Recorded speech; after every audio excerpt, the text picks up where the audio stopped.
for audio or view at your convenience. And already we have over 25 people who've joined the call today. And again, we appreciate your time. In just a minute, we'll hear from our two speakers today on the efforts that they have undertaken over the last year to continue to support our Williamsburg business community. Wonderful leadership from both women and organizations in helping local businesses. After that, we'll hear from our Economic Development Authority Director, Michelle DeWitt, who will close with some highlights of business resources available through the Economic Development Office. We anticipate our program will be about 30 to 40 minutes, so we want to make an efficient use of your time. And obviously, this year has started off much like last year ended, which is a difficult environment for our business community, particularly in tourism, hospitality, but also across the business spectrum. Personally, I believe we can see the light at the end of the tunnel, as in the last 10 days, the number of vaccines has finally exceeded the number of COVID cases. So hopefully we're now weeks rather than months away from recovery as the spring evolves. But we know this has been a very difficult time for our businesses, and the staffs of all three organizations have been working throughout the last summer, the fall, and into the winter to continue to provide support for our business communities. But we recognize how difficult it's been. Obviously, not a normal year. At this point, I want to introduce to you our two speakers, Terry Benez from the Business Council and Vaughn Gilbreth from the Greater Williamsburg Partnership. Both women have been in leadership roles for the last couple of years, although you both took the reins as times were becoming difficult. So we thank you for your leadership, and we're really grateful for your time today and your expertise. Terry, you're going to go first, I believe, so thank you so much. Of course. First of all, Rick, thank you so much for having us today. We really appreciate it, and you couldn't be a better partner. And a shout out to Michelle DeWitt. And you'll hear Terry, me. I can't hear you. Can others hear you? Yes, I can hear Terry. Okay. Am I good, Yuri? Rick, can you not hear her still?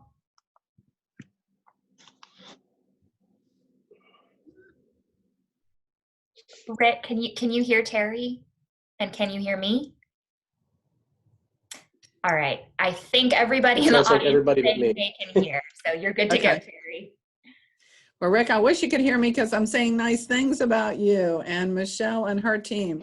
I'll catch you up. So thank you very much for allowing us to be here. I'm going to share my screen with you so I can walk through the presentation.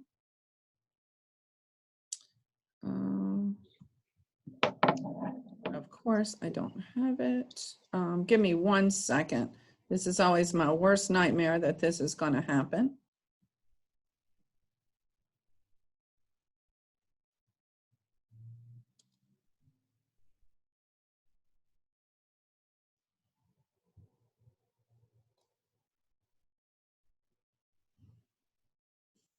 I am so sorry. I feel like I'm in the middle of a comedy sketch here. So give me just 1 second and I will grab this for you.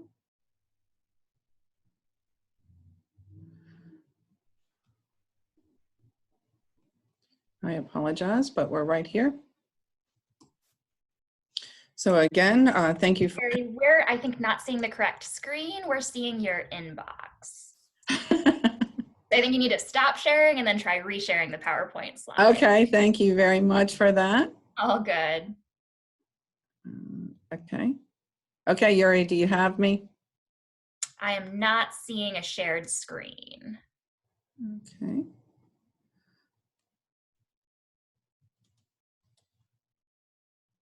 Oh, fantastic. There we go. Okay, great. You got me nervous there for a second.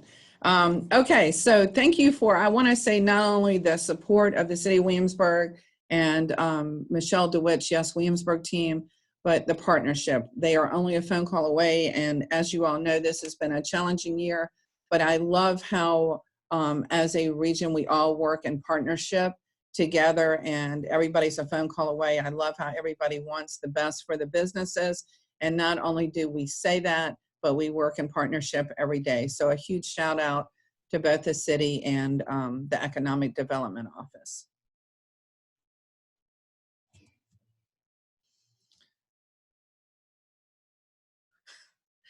So I just wanted to go over our priorities and what we're doing here at the Business Council. So these are our priorities for 2021, is to continue our economic recovery from the pandemic, to advance diversification in our targeted industry studies, meet the needs of our business members. I won't go over each of those.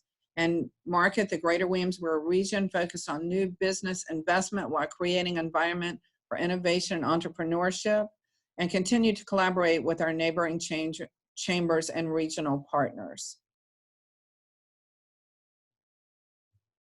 As you can see, I'm struggling with my PowerPoint. Vaughn has jinxed me because this happened to her once a long time ago in her interview. So we always laugh about that.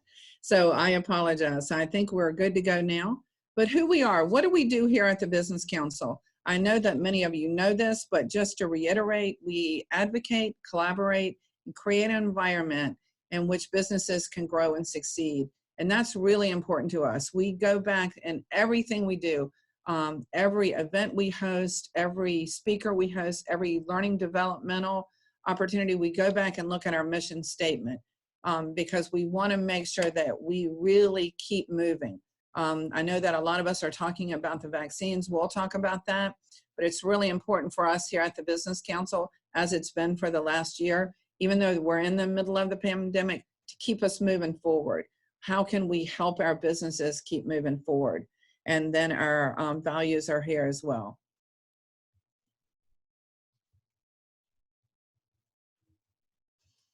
So the annual highlights right now, just as an overview, we serve 757 businesses.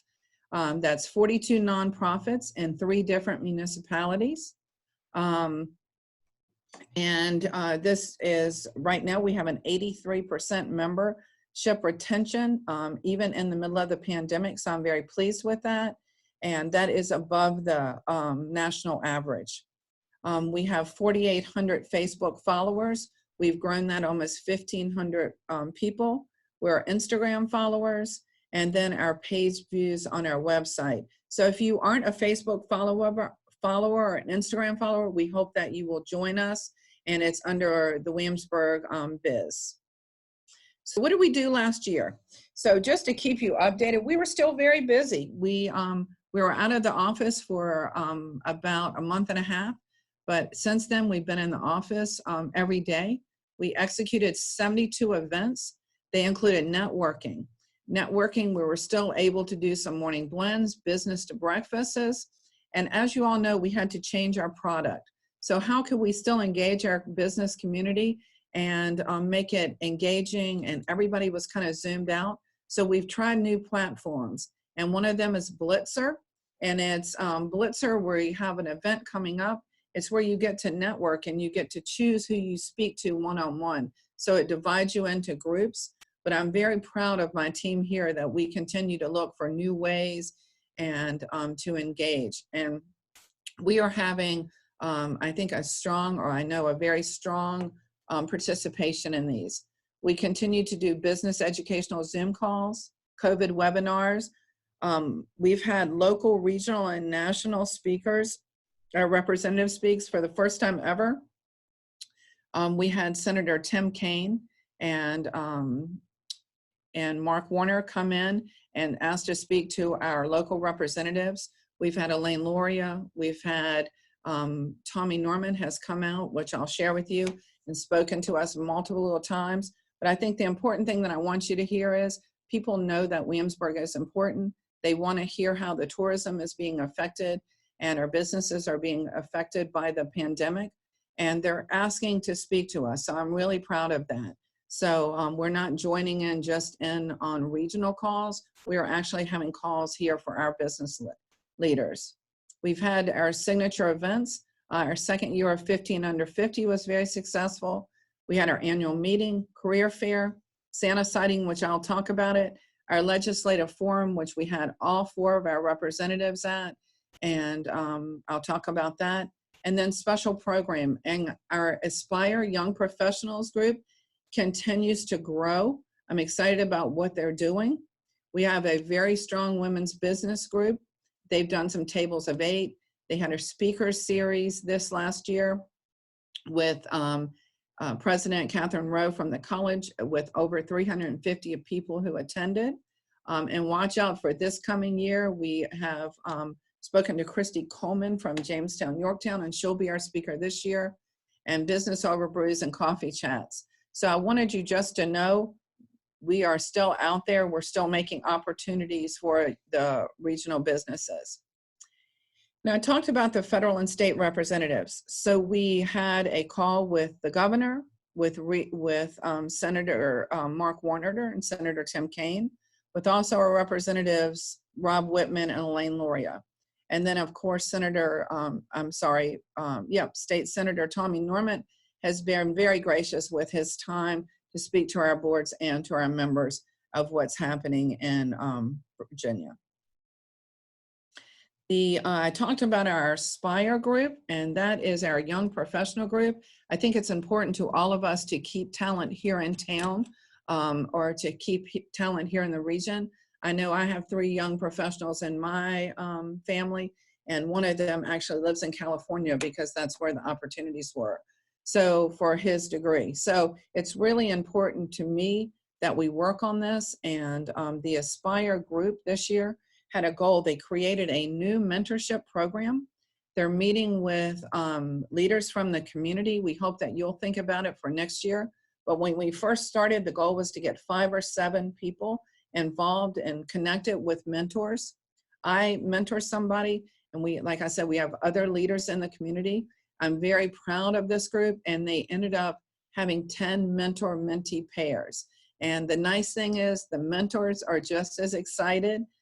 Several of those serve on our board of directors, and I hear from their directly that they're just as excited about the mentees. They meet for a month, 1 visit per month at a minimum. They have goals that they've set for the year, and we're excited to see this continue to grow. We had our legislative forum, which I talked to you about before, but I just wanted to let you know we had 177 people attend virtually. So that was more than we've had in the past 2 years who came in person. So Kira Cook, our legislative chairman, was the person who moderated this year, but just overall good feedback from our representatives. And I was very proud that all 4 of them were able to join us. We will also do one after the General Assembly. This year we had to cancel our beloved Christmas parade, and we created a Santa sighting. So the Santa was out in front of the community center, and we had over 200 cars or vehicles drive past. But what I'm most excited about in this whole event is, if you didn't get a chance to come, we had the Williamsburg Fire Department, we had the police department, we had Mayor Pons come out and do a reading for the kids. We had the college brought the Griffin out. So the Griffin was here. Colonial Williamsburg brought some interpreters out. Merchant Square provided carolers. So I'm just really excited to show you with this one event how we all come together and work in partnership. So again, just very pleased. Not only was it a successful event, the kids got to hand their letters to Santa, and the parade is coming back. So we have our fingers crossed that it will be back and even better this year. But the exciting thing was, for me, is that the partnerships that we've all created and really got out there and helped. We had our fire chief out there actually waving to cars as they went by, and like I said, the mayor. So just exciting that we really not only talk about partnership, but you see it in everyday events that happen. I wanted to share with you, we have a military affairs committee. We call it MAC Williamsburg. And this is, we work with the local base commanders. We have a base commander on our board, and as the business council, we meet with them and we say, what can we do to help your bases? What can we do for your service members? Because we know that in the greater Williamsburg areas, we have over 30,000 military members. We know that's important to us. So military members are service members and retired members. So both of the base commanders asked us this year, what would really be helpful if you could sponsor a member to go home for the holidays? So it was $300 to send a service member home. And this really talks about the power of one.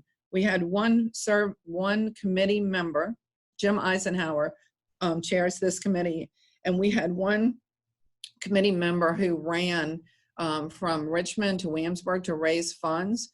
We had committee members donate money, and we were able to send 17 service members home for the holidays. And I'll tell you, they went to North Carolina, South Carolina, as far away as California, Alaska. So it really did make a difference. And 17, not only 17 family members, but you impacted their families directly.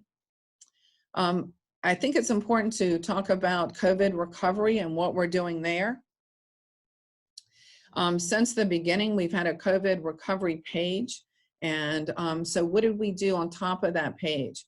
We put out 894 personal membership calls to direct them to it. So they got a call from Naomi or Rosie here at the chamber. We had 124 industry association conference calls. That sounds like a lot, but we really wanted to be up to date and really aware of everything going on. We had 78 state and national industry webinars. We had outreach to 12 chamber counterparts. That was really to say, what are you doing? Is there anything we can do different? It was a lot of share.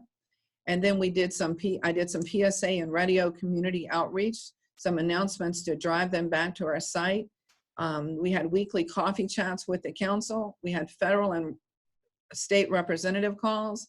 We also had local business people, Dustin DeVore with Kaufman and Knowles, Lee Hoagland, Ben Ellington. We had a lot of people in the community reach out and provide information on the PPP funding and ways that our members could, and that's just a few of the people, but we had a lot of our members volunteer to do webinars to get the most current up-to-date information out. And then our staff has really worked to bring our technology and to become relevant, and we had 107 training webinars with the National U.S. Chamber, the State Virginia Chamber Association, and the ACCE, which is another national group. So our staff is being well trained, and you will see all of these new ideas start to roll out. I think this is really important. I know that I'm going very quickly. I want to make sure that we give Vaughn time to tell you what she's doing at the Greater Williamsburg Partnership. But we have worked in partnership. The CEOs reached out to me and said, hey, can you help us get the businesses to register for vaccines? It helps Virginia Health Department if we can get large groups of people to sign up for vaccines. So instead of ones and twos, it's great if we could get 50, 100, or 500 people from one business in at one time. So we created this blueprint, which will go out to all of our businesses with a link on how they sign up. So just kind of real shortly, if you're taking this back to your business, we just need one point of contact from the business. They go onto the VDH site. We only need that point of person's contact, but that person should create a spreadsheet with the employee's name, the date of birth, and current email address. So that one person will be the contact for VDH. So let's just give an example. Let's say the city of Williamsburg gets an extra 500 doses that they weren't planning on getting.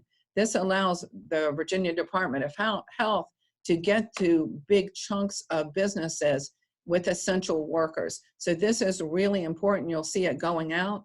We're also promoting the great hotline that the city of Williamsburg and James City County have with the number, and the York County hotline. We are getting a lot of calls saying we are at our wits' end. We don't know how to get vaccinated. We don't know who to talk to or who to reach out to. So we're trying to really focus on the business community and say, these are the resources. We've also put out a newsletter, and this is a link. The second white box is a lot of good information, and we're not recreating. We're just going through. Williamsburg, I will say this, has a really good vaccine information site on their website, and this is the link to this. I would say that's the one you want to copy. It is fantastic. But we're also saying locally. So we're telling everybody, sign up at other places. So there's Mythbusters from Centera, there's Riverside Vaccine Facts, just a lot of information that you can get out. And then we're supporting our 2 members, the Prescription Shop, which is a local owned company, as well as Williamsburg Drug, local owned company that are also doing the vaccines. So I think this is our, it's taking a lot of your time, and I know that. So we want to be helpful and try to put all the resources in one place. And this is just a fun photo that I wanted to show you. It's a collage that we did. It was called Williamsburg Strong. And if you take a look, you'll probably see yourself. And I think one of my favorites is the firemen all lined up in a row. And we see President Rowe there. And it was just a fun event to do. When we first started, there's the fire trucks, and they created a heart. And I don't know how many other cities can say they have a heart saying that they support the community out of their fire trucks. So, and there's Drew Trivet. And, you know, we're just so excited that this was a fun campaign. But when the pandemic first kicked off, it just shows how much that we all got behind. And another point I would say with this, it's still so important for you to shop local. We say Amazon, shop local is like an Amazon. You don't even have to order it. You can just walk in the door and get it. So it's important to shop local, eat at your restaurants, get takeout. They're paying their rent right now. So they continue to struggle. And there's so many that I could just tell you the names of and ask you to support them locally. But I'll just do a plug and say it's important. If you doubt it's important, it really is important to shop and eat local or get takeout right now. I want to thank you all for your time. I know we'll have some questions at the end, but I get to introduce you to Vaughn Gilbreth. She's the Executive Director of the Greater Williamsburg Partnership, and she is a part of the Business Council. In July of 2019, we brought the Greater Williamsburg Partnership under the Business Council, and Vaughn joined us in October of 2019. So she was here a very short time before the pandemic kicked off. And Rick, I'll throw it back to you, but thank you for your time, and I look forward to your questions.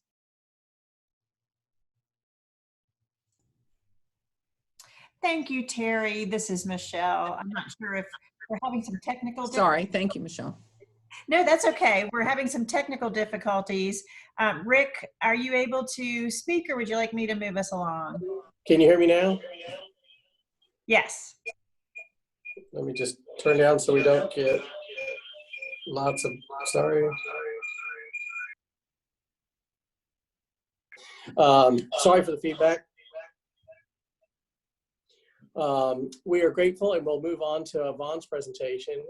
Thank you, Vaughn. And we'll come back for questions for both of you at the end, if that's all right. Yes. Vaughn, go ahead. Okay, very good. Thank you. I'll do my shared screen here.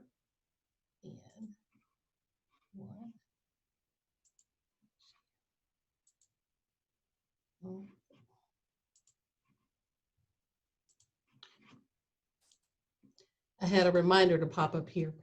All right. Are you all seeing my screen in the slideshow mode? There we go. All right. Yes, it looks great, Vaughn. Are we good? Okay, just wanted to make sure I had to do an extra click there. First, I would just like to say thank you for the opportunity today to share some of the accomplishments and activities of the Greater Williamsburg Partnership over the past year. As we have all stated, it has been, 2020 has been a year like no other, with a pandemic and an economic recession and social unrest. But like everyone, we are continuing to navigate this climate and put out the best that we can in response to all of the activities that are occurring. And I also would like to, at this particular time, just to say thank you to the Williamsburg Economic Development Authority, as well as to the Economic Development Office staff in the city of Williamsburg for your support and your leadership's involvement in GWP. Our GWP committee, which is part of the Greater Williamsburg Business Council, we do have Adam Steele, who is also an EDA member on our GWP committee, as well as your city manager, Andrew Trivett. And then Michelle DeWitt is also a member of GWP committee as well. And then always thankful for Yuri and Joanna and their help in terms of the Economic Development Office's team. Can call on them at any time for any information and resources, and they're always a great help to, just as they are to the business community, to me as well as GWP. During my presentation, I will share with you some examples of how the Greater Williamsburg Partnership is working with the 3 localities, as well as the William and Mary Economic Development Office Director, Julie Sums, where we are working to build capacity for the Greater Williamsburg region by working projects and managing business inquiries that are coming into the region in terms of looking for available land and buildings. I'll also talk about how we're leveraging some federal and state grant resources to, again, bring more capacities and resources to the Greater Williamsburg region. Secondly, I'll talk about building awareness and raising the profile of Greater Williamsburg as well as GWP. And then finally, how we're working together to build strategic partnerships. With that being said, the first slide that I would like to share with you all is a slide where it shows in the Commonwealth of Virginia, the Greater Williamsburg Partnership is one of 18 regional economic development organizations across the Commonwealth. This slide to me really shows how we have a regional EDO network. And as GWP is one of the 18 REDOs in Virginia, GWP was actually established as a 501c6 back in June 6, 2016. And at that time, the 3 localities came together, Williamsburg, James City County, and York, and came up with a funding model at 95 cents per capita based on the total population in each of those 3 localities. In terms of moving forward, where we are right now, they operated from June 2016, as Terry mentioned, to June 30th, 2019, with that funding model and as well with some private investors. But that actually transitioned as of July 1, 2019, when GWP was restructured within the Greater Williamsburg Business Council, taking effect July 1, 2019 at that time.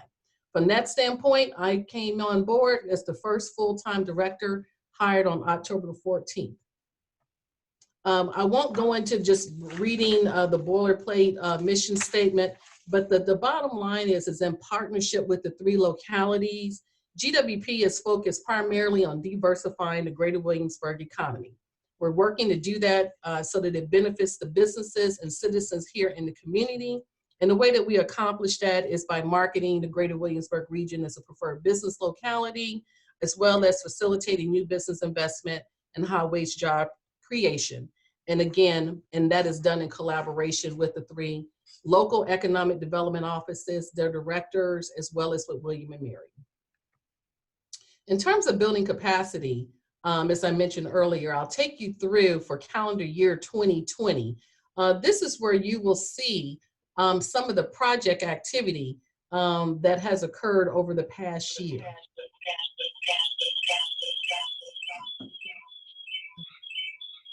Hello. Okay. Over the past year in calendar year 2020, this is where we have had 33 new project inquiries. This has been a combination of new businesses and existing businesses that have expressed an interest in finding available land or buildings, bringing new business investment to our community. After those 33 new project files have been opened, we are currently right now working 14 active projects. Also within the past calendar year, we've had 2 prospect visits in person with mask and safety protocols in place. And this also drilled down to where there has been 1 announcement, which I will share on the next slide. So you will also see in terms of industry breakdown, the interest has primarily come in building upon the food and beverage manufacturers industry sector, followed by advanced materials. The other is for the categories that do not fall within our targeted industries, and I will talk to and speak to those a little bit later, and also if they do not fall within the state's economic development partnership sectors. The projects that have come in and businesses that are looking to locate or expand in Greater Williamsburg has ranged from capital investment from as little as $8 million to $3 billion, and in terms of new job creation from as small as 10 new jobs all the way up to 650. But again, we welcome any and all and appreciate all investment activity in our community. Once you go through the 33 projects and get to the 14 active projects that I am currently working and managing with the support of the local EDOs, you will see where we actually had some prospect visits and folks that came to town back in September of 2020 and then again in December to actually look at some of the product that we had here in the Greater Williamsburg area. And there was also one company that we've been working with that is contemplating an expansion, and we're hopeful that we'll be able to announce that here in 2021 as well. But out of those efforts, and again, 33 project inquiries, 14 respective active projects under the way, drilling down to 2 prospect visits. We had an announcement definitely with James City County, who had this is their second in 2 decades, their largest announcement with Navion, which is a South Korean company that is looking to open up its first U.S. manufacturing facility. And they're looking at 180 jobs and 77.5 million, bringing that in terms of new capital investment into the locality of James City County. And that was announced with the governor's office back in February the 25th of 2020. So once again, just kind of showing how the pipeline works. And when you get to that silo and you're able to get to that announcement stage, and Navion was a good way to kick off 2020. And that was right before the pandemic hit as well. On this next slide, I will talk about in terms of how we're working to build capacity here by leveraging federal brownfield grant dollars and resources to the community. On this particular slide, you will see this is where the localities back in June, I believe June, July of 2019, prior to my arrival, had worked together to secure a $600,000 U.S. Environmental Protection Agency grant. And according to our EPA officials, this was the first Greater Williamsburg Coalition grant, and they actually got it on the first try, and that is not always commonplace. So just to show the strength of collaborating and partnering here within the Greater Williamsburg region is definitely netting some results. And the city of Williamsburg, we're very thankful, is actually taking on an additional responsibility here to serve as our physical reporting agency for this report, and we're very appreciative of that effort as well. You will see at the bottom of the screen the respective partners. You will also see at this point, again, we're at 11.3% in terms of grant utilization, which equals out to 67,500 roughly that we spent, and we've got a budget of 600,000. We've got 3 sites that are currently utilizing the grant funds for phase 1 environmental site assessments. That's where they can go in and do geotechnical studies, look at the different sites for phase 1, phase 2 to see if there are any environmental concerns. And we also have 3 sites that are going through the lead-based paint asbestos surveys as well. So we have these projects underway. If you are aware of anyone that is interested in this program, I urge you to have them reach out to me or any one of the local EDO directors. This is a program where brownfields, you look at properties within your respective communities, land or buildings that you believe or have the perception of having environmental contamination. And therefore we can actually apply these grant funds and dispute that myth and clear that up. And then from that standpoint, get these properties actively marketed to developers, interested business owners, and then get these properties cleaned up and back on the tax rolls. So that's just a short kind of one-on-one version of what the brownfields are. On the next, I will show here where we're being very innovative with the use of brownfield dollars. And this comment came from our partners, the federal partners at the Environmental Protection Agency, where we have actually, the 3 localities, we all collaborated and we looked at a way that we could use and target the EDGE district, which is the conversion of where Williamsburg, James City County, and York County all converge. And there is a lot of redevelopment opportunities in that respective corridor. And we are looking to rebrand that area for an entertainment area. And so with that being said, we have contracted the services of Consociate Media, who has helped us to develop an Edge District branding campaign. We have a new logo, as you'll see up here in the upper right-hand corner.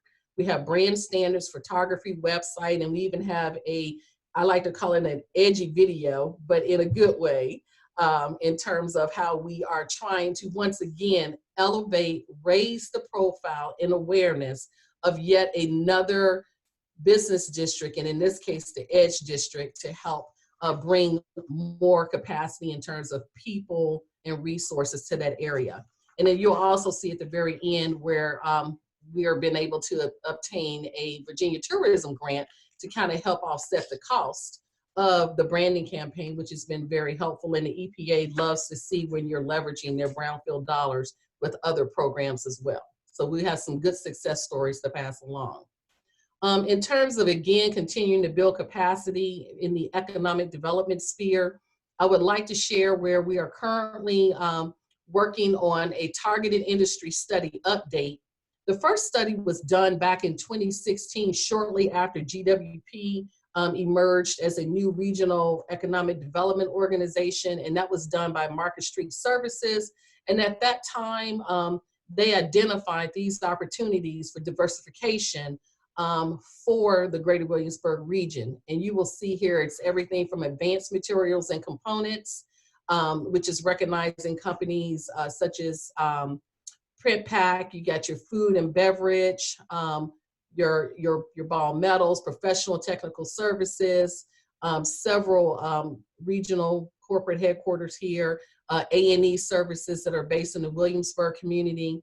And then it also recognizes the legacy sectors that have continued to drive this economy forward over the decades, which is tourism and defense. So where we are right now, I was able to recognize that this particular study expires in 5 years, which that is right now at 2021, was also able to secure a Go Virginia Region 5 grant, which was awarded in late 2020. We are now contracting with Shamira Economics on updating this study. We had some focus groups of stakeholder interviews with about 55, 60 people.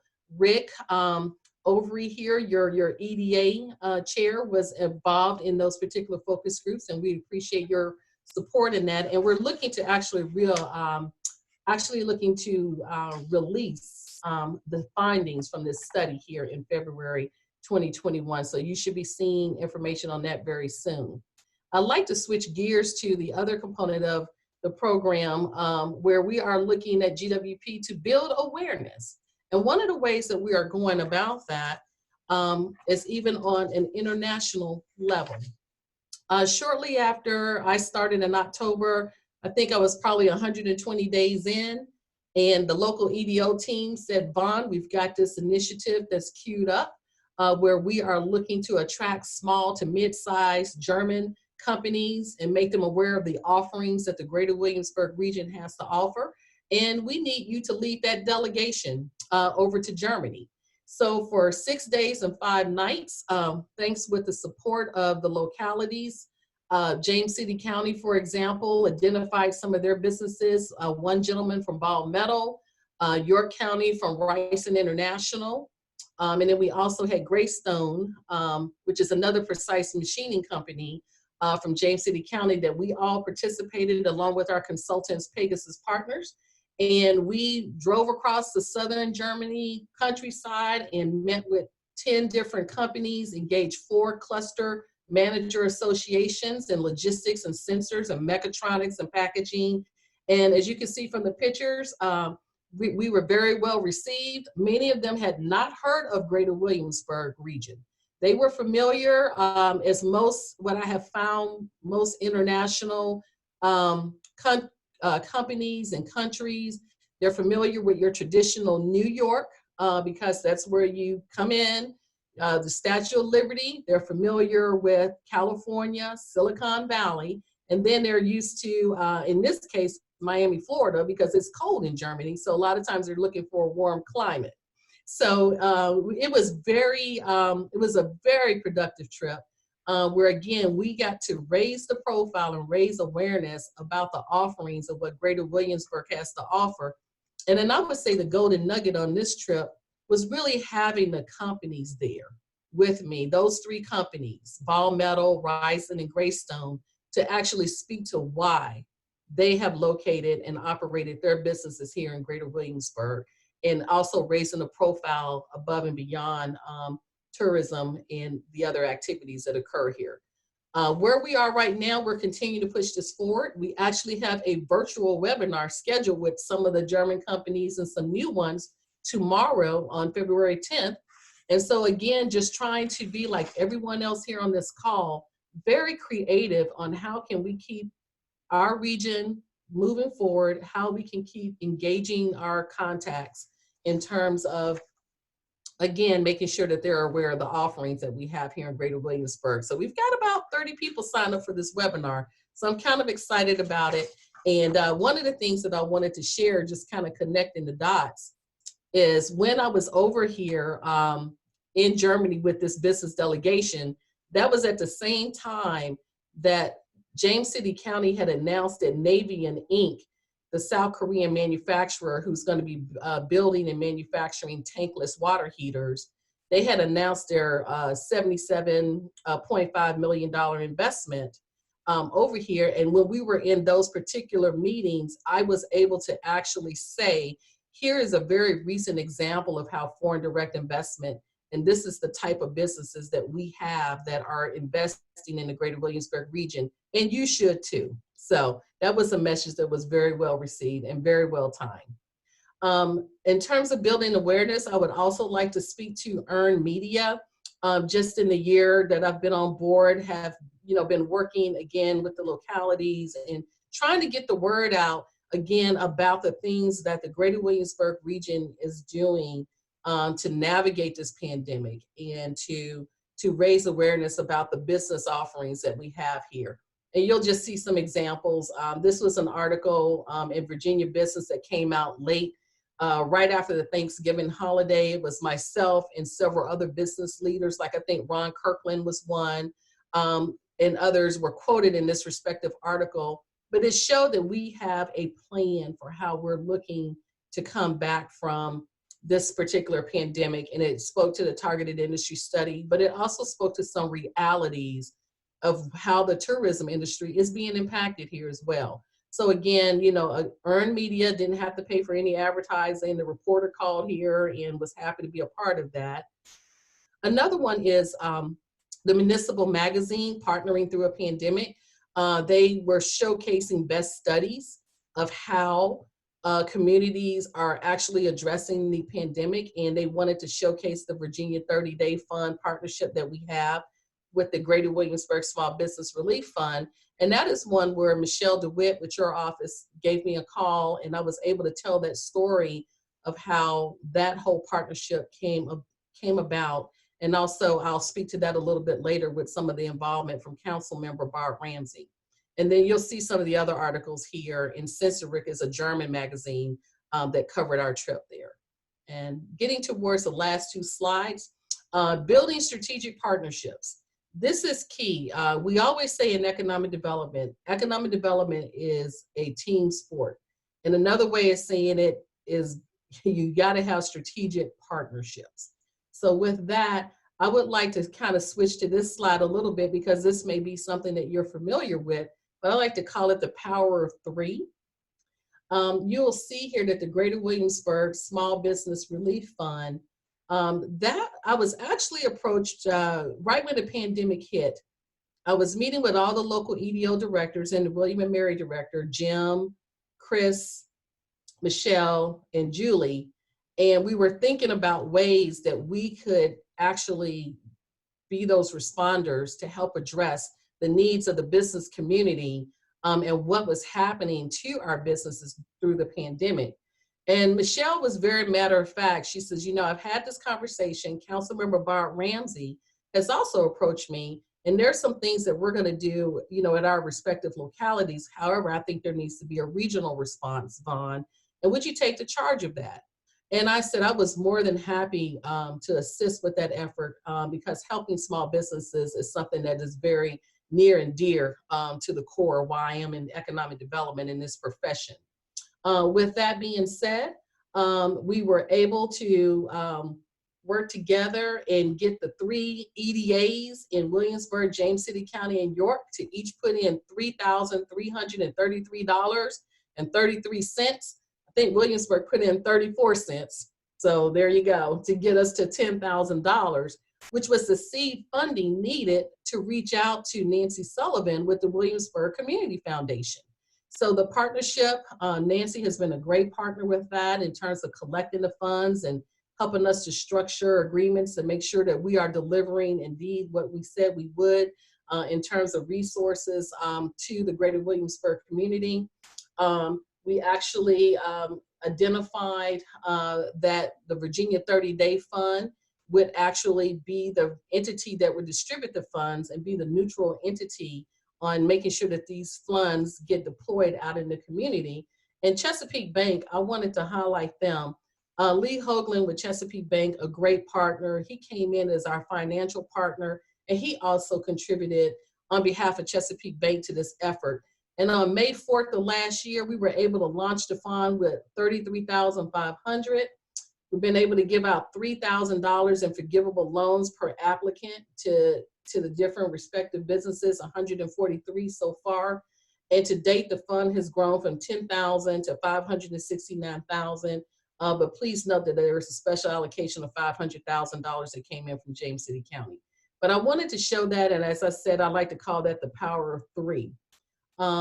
Here on my last slide, I again want to speak to strategic partnerships, but this is one where, again, in concert with the local EDO offices and their respective directors in William and Mary, this just shows some of the partners that we have, again, in trying to make sure that we're continuing to move forward the greater Williamsburg regional economy, everything from VEDP, which is the Virginia Economic Development Partnership, and working through projects and making sure that we're fielding inquiries for businesses that are looking at available land and buildings, looking at business-ready sites. What sites do we have in this area that are more predisposed to attract businesses and grow existing businesses that are here? Also in partnership with Thomas Nelson, I'd like to call that one out. Dr. Susan English is the VP of Academic Affairs and Workforce Development. She is on our GWP committee board. We are working with her as well. They recently received a $1.6 million Department of Labor grant, and we're working to identify sites in the respective localities that might be a good home for a new skilled trade center that's going to offer electrical and machining and welding capabilities, and again, looking for individuals here in this region who are looking to reskill and gain new skill sets. And having that asset right here within Greater Williamsburg and not on the Lower Peninsula, Hampton, Newport News is important, and they understand that. And I'm very excited about this, and we're working with them and hoping that that will open fall of 2021. And then I mentioned earlier the Go Virginia, again, raising awareness there and their support of the targeted industry study with grant funding that they awarded to the Greater Williamsburg Coalition and other funders here, Cremdale Small Business Network, great partnership with them and William and Mary. And those are just a few that I wanted to highlight. With that being said, I'd like to thank you all again for the opportunity to talk about ways that the Greater Williamsburg Partnership is working to build capacity, build awareness, and build strategic partnerships to help move the regional economy forward. And with that, I'm going to stop sharing my screen and stand by for any questions. Ron and Terry, thank you very much for your expertise, and I think you both did an excellent job of outlining all the different services that are available to our business community, but also the cooperation between all these different agencies. And that's one of the things I think as we look around the rest of the state and the rest of the country, in many places, 2 things have happened. One is there wasn't this cooperation beforehand, and in some cases, jurisdictions are even fighting against each other for business. And then in the other jurisdictions, we've heard where things really shut down during this COVID crisis. And what strikes me out of both of your presentations is that there's tremendous cooperation between the 3 EDAs. You really had some great slides, Vaughn, that highlighted that, between all the different agencies from local, federal, and state. We were all doing that beforehand. And I think the other thing is it's clear from both of you that you're looking beyond the pandemic, and we haven't gotten stuck in the pandemic.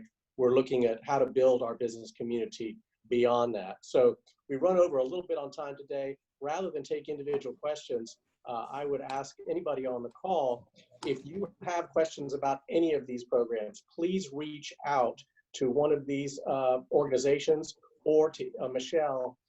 What you'll find is that all of them talk to each other. So if you don't know who to reach out to somebody, and if they can't answer your question, then they'll almost certainly refer you to the agency or even other jurisdictions that can help you solve your problem. So we want to just really stress that we're all available to support our business community, and I just want to thank you for the job that you've done. I also want to highlight that you mentioned Chris Chimera with Chimera Economics, and she will be the speaker for our March 9th gathering. So come back and hear the results of her research, both during the pandemic and also helping us move beyond that with targeted industry study. And then we're going to talk with Kathleen Powell, who is with William & Mary and the Cohen Career Center in April, about how to work with the college, jump over that brick wall, how to take advantage of the expertise the students have, CrimDel Network. There's a lot of wonderful things going on with the Entrepreneurship Center and the joint project with the Launchpad with the college, and we want to explain that to our business owners and explain how you can access the resources of the college. So all of this ties in together over the next 2 months, and we just thank you for both of you for your continued diligence and hard work. Even sometimes working at home under strange circumstances, but we really have been partnering together. So thank you for that. Michelle, is there anything you want to add briefly from the EDA office? I'll just, given the lack of time, let me just say 2 things. One, we have a small business investment grant we encourage businesses to talk to us about. It matches any outside improvement costs that you have at a 50% rate up to $7,500. Please call us before you start the work, though. We need you to apply for the grant before the work starts. And then we're always highlighting what our incentive program has done for the city, and the net new taxes to the city, as you see on the screen, is more than $700,000. The revenue shared back with those businesses was $374,000.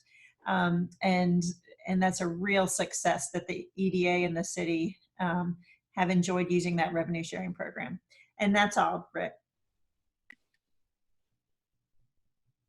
Thank you, Michelle, to you and your team as you continue to support businesses through the Williamsburg community during the crisis and even looking beyond as well. So there's lots of resources out there. I hope today we've highlighted some ones that you are not yet aware of.